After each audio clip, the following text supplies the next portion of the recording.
First off, thank you very much for this kind invitation. Quite an honor to be here participating in the company of such a distinguished panel. I just thought I would share some perspectives, and before I do so, I don't need anybody to remind. I come from a region, South Asia has a lot of people and a lot of experts, so whatever I say is perhaps a perspective on a burden of disease assessment, as Kirk has alluded through this. This is not the burden of disease assessment as what was made out to be for the previous assessment, so this is still a burden of disease assessment that many people will have different takes on. So from India's perspective primarily, with as much as possible implications for South Asia, if you look at the numbers from the last time, in the 2000 estimate, it was about 500,000 deaths. The globe, we don't have India-specific numbers from this burden of disease assessment yet. The global burden has close to doubled, so it most likely doubled because India's burden also doubled, so it probably is double or more than double. So we expect at least 1 million deaths from household air pollution in India. And if you look at the scale of use, the latest census data in India has about 700 million plus using solid fuels, and add another 100 million from Bangladesh. So you have something close to a third of the people using solid fuels anywhere in the world, just in 2 countries. So it's a completely different challenge when you have to deal it with in-country as a national problem as opposed to just a regional problem. And that too in a country, I think everything in India except for research funding happens by the millions. You have 1.6 million deaths from childhood pneumonia, 500,000 from COPD, 2.3 million from cardiovascular diseases, 51,000 from lung cancer. And if you had all the other competing risk factors, about 1 million from tobacco smoking, 47% of children being underweight. So you recognize that, as much as the science is exciting, the responsibility of having to package this science in a way that can be translated into action is the single biggest daunting challenge for researchers, especially who are based in country there. So it's not uncommon for people like us to be called with an explanation on why is household air pollution figuring there in the first place, because as much as it is intuitive to expect this within the scientific community, the risk communication bits have still yet quite a bit of room to go before the action, the people in charge of the action piece, whether it's the ministries or whether it is the stove manufacturers or whether it's other people who are thinking of interventions. That's the single biggest next step that we need to be sort of looking at, is not only parse out India-specific information, but also to be telling about how much of the ALRI in India is attributable to household air pollution, which is not difficult for us to do, to provide a number. But I want to sort of, I don't know if I'm right about this, but much of the developing country world thinks in terms of causation, not quite attributable burdens. So they are going to corner us and say, okay, tell me, does household air pollution actually causing the heart disease? Actually, which we do have evidence from mechanistic toxicology, and we are getting there. But for us to be able to really offer an explanation of attributable burdens versus causation, again, a challenge that is going to be compounded by the fact that in addition to the respiratory disease burden that we have gotten good at in offering an explanation, the CVD burden poses some additional challenges. And in that sense, the shape of the integrated exposure response curve with smoking all the way up there and outdoor air pollution all the way down here, and us trying to interpolate into the curve, I'm not trying to be a skeptic in terms of how we are able to communicate to the policymakers, but just trying to make a case for how we have to beef up the scientific information in a way to be able to address the questions that are likely to come. We are just now accepting that smoking happens the same way in in terms of deaths and disabilities anywhere in the world. We have several smoking studies from South Asia.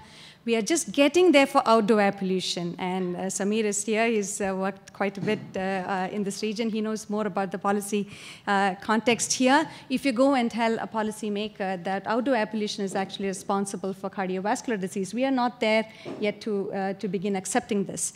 So the point I'm wanting to make is to offer an explanation, yes, but to quickly package this into some kind of air quality guideline, which is what happened in the outdoor air pollution world. And that sort of, frees us a little bit. So now with the WHO indoor air quality guideline coming up, the evidence is the part that justifies, but the sooner we come up with a number as a guideline, that is not to say we are going to be able to comply with that guideline, but at least it is a first step to sort of making towards becoming clean. The outdoor air quality guidelines, Indian cities or Bangladeshi cities, are nowhere near the 7 microgram counterfactual that we want to be, or the 35 microgram interim guideline, but at least the Indian Clean Air Act specifies its standard to be not very different. So at least getting the governments to think is one point. The second point I wanted to make is in terms of the timing of the intervention. So perhaps shifting the shifting burdens on men and the shifting burdens on chronic diseases makes us think a little bit in terms of when we want to intervene and on whom we want to intervene, and perhaps even on a lighter note, gives us some opportunities for social marketing. It's not uncommon in our part of the world for men to demand something from the woman who is to be his bride soon as goodies to sort of engage in to get a good match. So maybe we should encourage people to demand a good, clean stove. And maybe we don't have to say that it's good for her, but it's good for him first, and then good for her, and then good for her children and their children. Just on a lighter note, but we have to really think of how to use that evidence in alternative approaches. But also, as much as the numbers are daunting, 700 million, it also the distribution of who is using the solid fuels from the data. Kirk mentioned that we had, for the first time, fuel use data from the regions informing them. So if we had information on urban versus rural users, we know a quarter of all of urban India and Bangladesh actually uses solid fuel. So maybe there's a tier there that you can start attacking with interventions or benefit, or sort of approaching with intervention ideas instead of sort of addressing the entire 800 million in the region all at one go.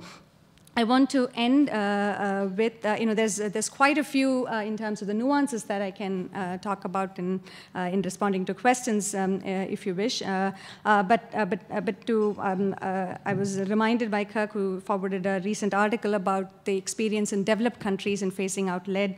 To quote Herb Needleman, a pioneer in early studies, instead of who was at the time struggling with sort of looking at cost-effective ways of removing lead from lead-based paint, instead of asking how can we develop a plan to spend US $32 billion over the next 15 years and eliminate all lead in dangerous houses, the question became how little can we spend now and still reduce the blood lead levels in the short term.